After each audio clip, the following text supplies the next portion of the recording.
اور میں نے تو ان کو کیٹیگوریکلی جھوٹ لیکن چوہان سے قطع کلامی کی معافی ہے چوہان صاحب، آپ ان میٹنگز میں شریک نہیں تھے کہ جس میں ٹاپ لیڈرشپ کی جانب سے ایسے بیانات دیے گئے ہوں کہ جہاں پر کن تنصیبات کو نشانہ بنانا ہے یا کس جی ایچ کیو کا رخ کرنا ہے، آپ ان میٹنگز میں شامل نہیں تھے؟ مجھے تو بلاتے ہی نہیں تھے نا، کور کمیٹی کی میٹنگ ہو یا ڈیلی بیسس پہ میٹنگ، ایک سال پورا، ایک سال آپ نے دیکھا کہ بنی گیانا اور خصوصاً زمان پارک میں ڈیلی 5 سے لے کے 10 میٹنگز کی فوٹیج جاری ہوتی تھی، وکیلوں کے ساتھ، صحافیوں کے ساتھ، جناب پارٹی کی، اس میں کبھی ایک فوٹو بھی میری اگر آئی ہو سال میں، ایک پورے ایک سال میں، پچھلے جون سے لے کے اس 9 مئی تک، تو آپ مجھ سے پوچھ رہے کہ یار کیوں آپ تو وہاں پہ بیٹھے ہوئے تھے؟ انہوں نے مجھے سائڈ لائن کیا تھا کہ یہ فوج کا بندہ ہے، یہ فوج کے حق میں بولتا ہے، یہ فوج کے حق میں ٹویٹ کرتا ہے، یہ فوج کے شہداء کے حق میں ٹویٹ کرتا ہے۔ اور خان صاحب نے جو انٹرویو کے لیے 5 منٹ کا مجھے ٹائم دیا پورے ایک سال میں، 5 منٹ کی ملاقات تھی وہ جناب ٹکٹ انٹرویو کے لیے، اس میں بھی مجھے گلا دیا کہ تم فوج بہت کرتے ہو، یہ کیا وجہ ہے؟ تو کہنے کا مقصد یہ ہے کہ میری جتنی حیثیت تھی، جتنی میری ایکسس تھی، جتنی میری ریچ تھی، مجھے کور کمیٹی سے بھی نکال دیا گیا ایک سال پہلے، تو جتنی تھی اس میں سمجھاتا رہا ان کو کہ بھائی یہ نہ کرو، یہ غلط کام ہے۔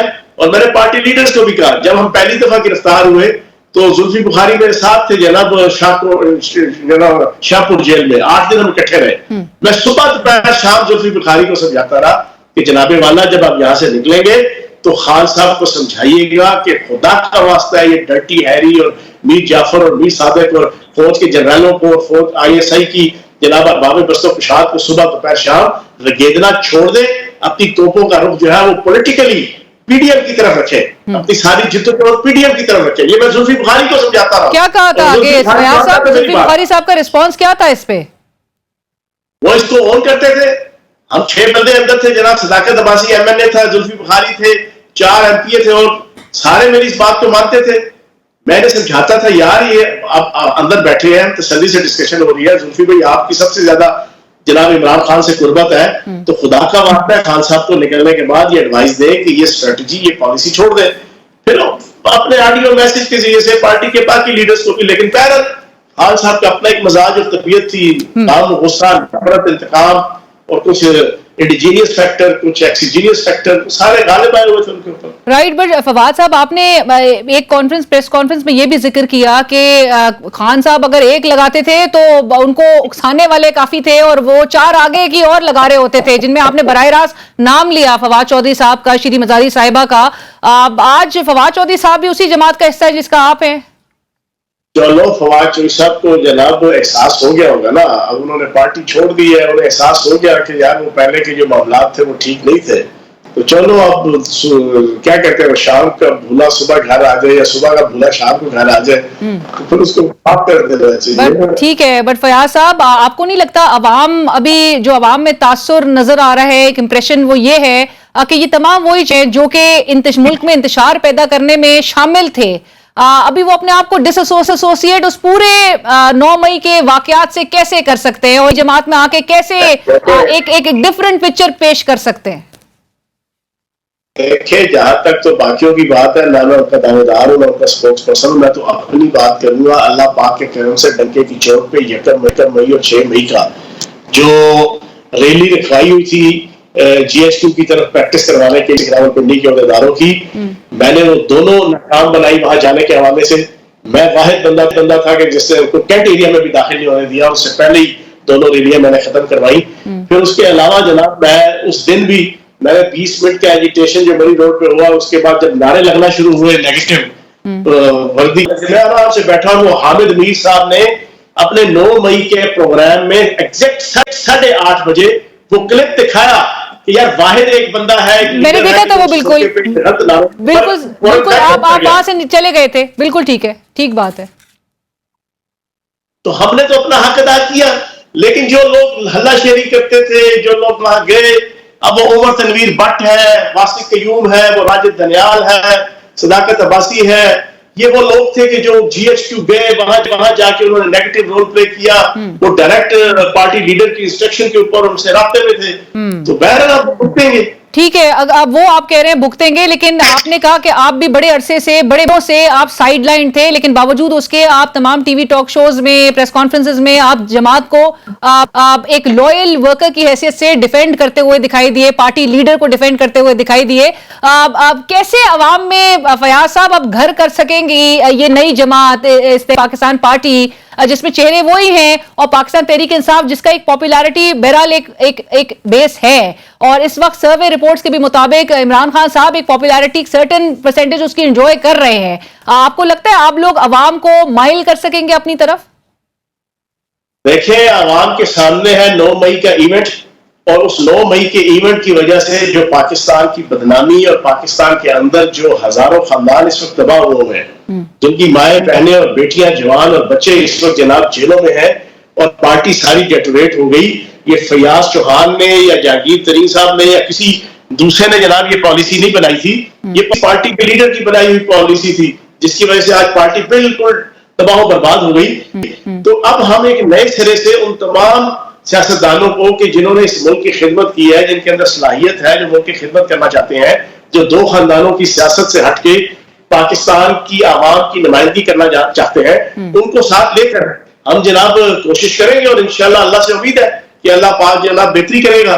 فیاض صاحب، زرداری صاحب کہہ رہے ہیں کہ جب وہ تبھی الیکشن ہوں گے، کہیں ایسا تو نہیں پیپلز پارٹی کے ساتھ کوئی اتحاد دیکھنے میں آئے استحکام پاکستان پارٹی کا، کہ پنجاب میں آپ ہو اور باقی ہماری پارٹی کا کسی پارٹی کے ساتھ نہ ٹکراؤ ہے، نہ کسی ادارے کے ساتھ، نہ عدلیہ کے ساتھ. ابھی آپ نے کہا کہ 2 جماعتوں کے حوالے سے ہم سب کو لے کے چلیں گے، اور پاکستان کے فلاح و بہبود اور سلامتی کی جو ایشوز ہیں اس پر ہر پارٹی کے ساتھ بیٹھ کے ہم جناب کوآپریشن بھی کریں گے، اور ملک کو اس دلدل سے نکالیں گے جو معاشی اور معاشرتی اور سیاسی طور پہ جس دلدل میں یہ ملک پھنس چکا ہے ان سے نکالیں گے انشاءاللہ. رائٹ. فیاض صاحب، ایک اور چیز کی جی یہ جو 2 ماہ رہ گئے ہیں، اب یہ جو اکتوبر میں اگر الیکشنز ہوتے ہیں، اچھا ہمارا رابطہ منقطع ہو گیا ہے فیاض الحسن چوہان صاحب سے. بہرحال ایک سوال تو اور یہ بھی کرنا تھا جو کہ ایک عوام کا نیچرلی ان کی طرف سے سوال ہے کہ